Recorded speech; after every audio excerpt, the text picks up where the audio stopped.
our final episode of our special Snap Material shows for March of 2023, Evan and I present to you our top 5 unsnapped Marvel characters that have yet to get their cards in the mobile game. And hey, if you're listening to this episode on Spotify, make sure to find our Q&A on the episode in your player and tell us who your top unsnapped Marvel character is. Here we go. Evan, what is this list called? The top 5 unsnapped characters that we're surprised aren't in Snap yet. Okay, yes. I mean, because like Kitty Pryde, I'm honestly a little surprised that it took this long to get Kitty Pryde in there. You know, when I made this list, Kitty Pryde would have been my number 6, and I think she's a pretty big omission. But of course, they got to do that. I mean, look at all the characters they have in there. But, you know, you got to keep people coming back. So I think it's kind of interesting the way they're balancing this. But there's a couple that I am legitimately surprised aren't in. And then actually, I think we'll probably see most of these characters on my list this year. And I've got an idea of when we'll probably see most of them. Okay. I'm on MarvelSnapZone.com. Okay, you can see a listing of all the cards that Marvel Snap has in its database. It's saying it's showing 249 of 249 total cards, but I think that is including variants as well. Yeah. There are some that are on this list that were not released. You've got a fair amount of regular Marvel characters that everybody knows and loves that are already in this. There are a few that I came up with, and I'll actually go ahead and reference. I looked at a top 100 list just so I could have, okay, is that one in there? And you would be very surprised to find out that, like, I would say in the top 50, there was only 1, 2, 3, 4, 5, 6, 7, 8 cards that were on this top 50 list that are not all in Marvel Snap already. Your 249, that may not just be variants, because I just did a quick count on mine, and I've got 74 rows of 4 cards each, including variants, which puts it just under 300 cards in my collection. And I know there's several I don't have. So 249 might be right. I don't know. The unreleased cards on here, a couple are definitely on my list, just looking at this Marvel Snap Zone. There's no way. That's not even a thing. Jeff the Baby Land Shark. Oh, Jeff the Land Shark. We need a Jeff the Land Shark. No, man, you asked Chris Sheehan about Jeff the Land Shark. What in the world? You can move Jesse, this. I'll send you some. I don't know if you have Marvel Unlimited, but Jeff has his own digital comic that's getting a print version, and I recommend it. My daughter read through all of them like almost in one sitting. These have got to be jokes because there's a J. Jonah Jameson. Your emotes are ruder. That's what your ongoing is. Your emotes are ruder. Okay, well, yeah, that's probably not right. But yeah, no, Jeff the Land Shark, we need to see sooner than later. You can, so supposedly the proposed ability is you can move this once. Nothing can stop you from moving or playing this to any location. Oh, wow. That'd actually be pretty cool. Jeff the Land Shark's good stuff. Okay. All right. I'll stop here because one of the ones that are on, actually the top one on my list is actually listed as an unreleased card. So anyway, all right. I'll start with number 5. All right. Number 5 for me. I hate even doing this, but I have a feeling this is already on your list. Howard the Duck. It is not on my list. Wow. Not because I don't want it. Okay. Honestly, it probably should have been there. I definitely want a Howard the Duck. I mean, maybe for a future episode, we can do the cards we most want to see. Okay. These are the ones that I am a little surprised Howard's not there, especially since we do have Hell Cow. Yes. I mean, dude, some of these cards are ones that I've never even knew existed in the Marvel universe. Yeah, Hell Cow? Yeah. No clue. Howard the Duck? Yeah, that's a good one. All right. What's your number 5? My number 5, I don't know for sure because there's a few other options, but I think we'll see her this summer when Into the Spider-Verse comes out, is Spider-Gwen. Spider-Gwen. I mean, Gwen Stacy's a character with a lot of history. Spider-Gwen's relatively new, but she's pretty popular. You know, she's been on Marvel Rising. She's on that Spidey Friends or whatever, those shorts on Disney Plus, and had a big part in the original Into the Spider-Verse. And so when the sequel comes out, I would not be surprised if she wasn't either the premium card or one of the ones that gets released in that season in June. Yeah, that's a good one. She's an extremely popular character. Well, speaking of popular ladies in the Marvel Universe, number 4 for me is X-23. Oh, that's another good one. I did not think of her. When I was picking these, of course, in the back of my mind, I'm like, okay, well, what's the ability going to be? I'm sure they could come up with something great, but I'm just like, well, we've already got like how many people with mutant healing factors, how many people with this popping claws, but X-23 is pretty popular. But they've done a really good job with keeping that consistent with Sabretooth and Wolverine and Deadpool about destroying them and coming back. So they're each a little different, but they've done a really good job keeping that consistent. So I wouldn't be surprised if X-23 is some kind of variation on that. I will tell you, she is listed apparently as an unreleased on Marvel Snap Zone. When this is discarded from your hand, put it back. It costs 0. She's a 3/3. So interesting. And I just figured that out, on Marvel Snap Zone. I'm just looking these over. Spider-Gwen is not unreleased or anything, so she's not even on there. So good pick. What's your number 4? Is that the same one that had the J. Jonah Jameson one? Yeah. So and that was Jonah Jameson one. That has to be a joke. I mean, it's a clever one, but that has. There's no way it comes out and you can make your emote ruder. Yeah. Come on. But I would love to see a J. Jonah Jameson and an Aunt May. I mean, they made their way into HeroClix, so right. You never know. Okay, my number 4, and when we get a release date for either Secret Invasion or Armor Wars, I think we'll see War Machine. War Machine was on my list, and I took him off. Good pick, though, because I really think that is a Marvel character that's been featured in the movies. Yeah. So, and he's not an A-lister. Of course, a lot of people that are A-listers now weren't until the movies hit, but he's one that's known. You know me, I tend to like the variant knockoff versions better than the originals. I mean, Thor's not even in my top 3 Thors. So War Machine, I like him. He's got history, and he's one that like you don't have to have at the launch, but he's one that'll make a lot of sense when he comes out. Right. And I think Don Cheadle is in the cast for Secret Invasion, although they might go Skrull heavy on that. Maybe they'll try to hold him off till the Armor Wars movie comes out. I don't know. Do a signed card too. Signed card release. Oh yeah, that'd be nice.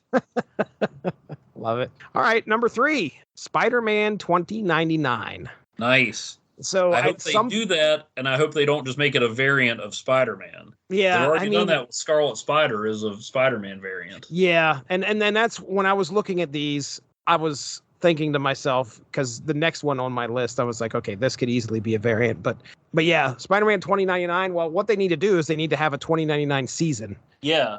And get that Ravage card. There you go. Yeah, you and Armstrong won't acknowledge it exists, but can I trade my card in, please?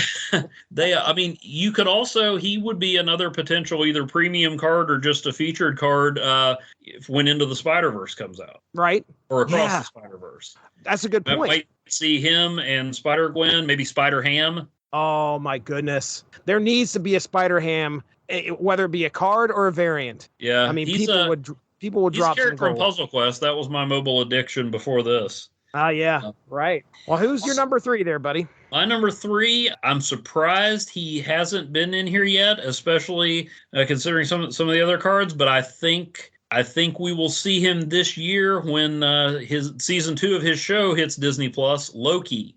Oh, that is a very good. Loki is super popular, not just among comic fans, more popular than he's ever been, near as I can tell. You know, our mutual friend Jordan from Kapow, the Pop Cultured podcast, pointed out that before Tom Hiddleston, Loki was some creepy old dude, not a sex symbol. But yeah, so I think when Loki season 2 comes out, we'll see Loki, maybe even a Mobius card in case you've ever wanted to have the power of Owen Wilson in your mobile game. Oh my goodness, count me in. Like I said, they've got to hold back some characters that'll get people interested. I remember when the game started, I'm like, I wonder why we've got like Nakia and Okoye, but no Black Panther. And I'm like, because we're waiting for Wakanda Forever. And who was the first featured character after Miles Morales? Black Panther. Right. If there's an Owen Wilson Mobius variant, every time that it pops up on the screen or it's played against you or you play it, you have to use the WoW emote. Wow. Wow. Well, I mean, that should be the sound that plays with it. Oh, man. All right, number 2. Jet ski. Number 2. This one's been on my mind, but like I said, I think it could easily be a variant, and that is Red Hulk. Oh, yeah. So, I mean, I hope it's not. It's a distinct character. I could just see them But going, Brew okay. is a distinct character from the Brood, and Scarlet Spider is a distinct character from Spider-Man. So you never Exactly. Yeah, there's precedent for them to like use this as, oh, hey, it's you don't have the Green Hulk anymore. Now you have the Red Hulk. But yeah, based off of it was Thunderbolt Ross, right? Yeah. That was the Red Hulk. Well, he was the original Red Hulk. Then there was, I believe his name was General Robert Maverick. Okay. All right. So there's been a couple. So that could be a variant of the Red Hulk. And Red Hulk is one of those characters that, like, I see people getting excited about because, Harrison Ford's going to be Thunderbolt Ross. So, Harrison Ford's going to be the Red Hulk. Red Hulk might show up in Thunderbolts. And, I mean, like, I liked the original Red Hulk story, but why are people so excited about the Red Hulk? I don't get it. I mean, it's not that he's a bad character. I just don't understand. Right. I mean, like, there seems to be this excitement for Red Hulk. Nobody's buying Red Hulk comics, but it's just like, oh, dude, Red Hulk's coming. My number 2 is somebody who's already in the game, but not as a card. Okay. Ms. Marvel, Kamala Khan. Okay. All right. Let's see. I think they pushed it back to November, but she's going to hit the big screen with Monica Rambeau and Carol Danvers. So I bet by around Thanksgiving, we're going to get a Kamala Khan to go with her emote. I like Ms. Marvel. I think they do some neat things with her. But she's another character that seems to have the popularity despite not having as much interest among some comic fans. Right. Like, I don't think she's got a series right now. I think they've done some one-shots with her lately. I mean, I've read some good stuff with her, but she's one of these that, like, seems to be, she's like the first major Muslim superhero. She's a young girl who's not, drawn like the traditional comic bombshell. And she's an interesting, really likable character, but that doesn't seem to translate to sales. She's like a character that a lot of people like, but not as many people follow. She's definitely worth the number 2 spot here. She probably should have been my number 1. I mean, like I said, because she's literally is an element of the game. But I had one more. We haven't overlapped, but I wouldn't be surprised if this is where we finally overlapped. I'm kind of surprised. I don't know. Number 1 for me is Jean Grey. Ding, ding. Is it really? Yeah. Yep. Wow, that's crazy. So Jean Grey, and I wondered about, like, okay, would it be actually Jean or would it be Phoenix? Because I would want be 2 different ones, but there'll probably be a Jean and a Phoenix variant. So it turns out that she actually is an unreleased card. As I was scrolling down through here, here's what they had listed for her reveal. It said the next card your opponent plays must be played here if possible. So she's a 3/3. I think it kind of fits with her power set where she could, she's got the mental powers and telekinesis, whatever. But do you think the sound when she is revealed will be Scott? Might as well be. She is the one X-Men that's missing. She's the one founder. You've got all the original Avengers. You've got all the core Defenders. You got the Fantastic Four, the movie Guardians. You got everybody and no Jean Grey. And the thing that's weird about that is, some of the ones we've talked about, we can see like, okay, well, and I mean, they've got to hold back some interesting characters. I mean, I'm going to be pumped when Thunderstrike and Sleepwalker finally make it into the game. But you can't base a season around those guys. Yeah, right. And so I get it, but she's so recognizable, from the 90s cartoon and the movies and everything. But so many of these others I can see, like, okay, I get when why they're waiting, on this. Who knows when the X-Men are finally gonna get into the MCU? Maybe when that X-Men 97. Right. The revival of the animated series, maybe that's when they bring her in. That could be. I mean, Nimrod's not exactly a headliner, but he works with the season and with the 2 different eras they're trying to put together. I mean, I think it's pretty interesting the way they're trying to keep the interest in it, because at first I was like, well, what new cards are you going to bring out? But they're stringing it out pretty well. But yeah, Jean Grey is one that really surprises me. Of course, how long do we go? 20 years when she was basically dead in the main Marvel universe before they finally brought her back. So right. As time went by, I'm like, where's Jean Grey at? And then realized that they've never released the card. They're not going to do another X-Men related season next. It could be a while. It really could. I think May we might see something Guardians related. Like, although most of the Guardians characters and Adam Warlock are already in there, so maybe we get the High Evolutionary. Throw in a taser face or not. Beta Ray Bill, Jesse. Beta Ray Bill. Beta Ray Bill. he's going to be on your. He would have been on your list, right? For the ones that you absolutely of the wanted. Characters I want to see. Yeah, absolutely. Right. That's what I thought.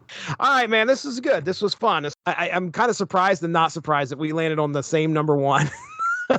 I had her in there, immediately when I was thinking this list. I was like, all right, I know who number one's going to be. Coming up with the other four is going to be tough. The funny thing is, I thought we'd have more overlap than that, but I mean, the ones you pointed out are excellent, inclusions. Yeah. We've almost got a top 10 list here.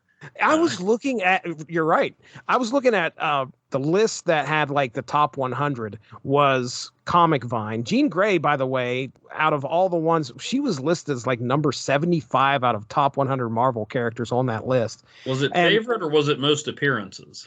No, it was Comic Vine's top 100 Marvel superheroes. Okay. You can name probably the top 10 pretty easily. And Cyclops somehow ended up in the top 10 above Jean Grey. When Jean Grey's sitting at 75, I mean, when Mr. Immortal comes in at number 53 on that list. I want to know the criteria for that list. And I adore Mr. Immortal and all the Great Lakes Avengers. But, Right. Anyway, there was another list that I had. It was ranker.com. That's where people actually go in and rank them themselves. And I could tell you that most of the top 100 is already in Marvel Snap. There was like very few that weren't included in the game on that list in the top 100. So this was good. This was fun, man. We took some time out to talk Marvel Snap. I can't wait to do this next month just to see what kind of shenanigans we run into with this season. Maybe we'll have some epic battles to talk about. Let's go ahead and get on out of here. Why don't you go ahead and plug your stuff here, buddy? I won't get into too many specifics. I've been on a bit of a real life pause or delay, but you can check out my writings about comics, movies about comics about movies, and all the wonderful things you'll find for $1 or $1.25 in the movie section at Dollar Tree. At *51.blogspot.com. Going to hopefully be starting a new series soon. I just keep running into other things to do. Certainly not playing Marvel Snap when I should be writing. Not that, but other things, important things. So hopefully we'll get back on that. I did finish a 25-issue read-through with a couple of bonus issues of Secret Defenders. One of the few Marvel concepts that hasn't been resurrected 550 times, and I just don't get why. So check that out, if you please. All right. Very good. Yeah, you can hear Evan and I chatting it up there on the Unspoken Issues podcast. We had a discussion with our buddy Chris Armstrong when we talked about the origin of Doomsday in Superman Doomsday Hunter Prey. That was a lot of fun. Pretty brutal comic for a Superman comic. It was something else. You can hear on the Source Material Comics feed all sorts of great Source Material Comics content where it's a book club for comics. We just have a lot of fun talking comics. Mark and I got together. We're in the middle of a trilogy. I think we've got one more book to release, and that's going to be next week. It's called The Fourth Man. And then we're getting into a trilogy of comic books based on music, specifically metal bands. We got one that's based on Iron Maiden. We got one that's based on Gwar, and another one that's based on Slayer. Keep an eye out, keep an ear out for those. And hey, if you're a Spotify listener, I just found something out today. We can put polls on specific episodes. And if you listen to Spotify and you go to the episode, you should be able to see like a Q&A. Sometimes there's a Q&A. We might ask you a question and you can reply. Get in touch with us. We'd love to hear from you. Nice. We're also putting some polls out there. Just recently, we did a Unspoken Issues on Wildstar. It's a 4-issue series that released in the 90s from Image Comics. And specifically, we had an issue where the Savage Dragon showed up and he was sporting a stash, a mustache. So if you go pull that episode up in your Spotify player, our poll for that specific episode is Savage Dragon, stash or no stash. You get to vote. You can vote absolutely no stash, or you can vote absolutely yes. Bring on the stash. Check it out. That's Evan Bevins. I'm Jesse Starcher. Thanks for joining us. We'll talk to you next month right here on Snap Material. We'll talk to you later. Bye-bye.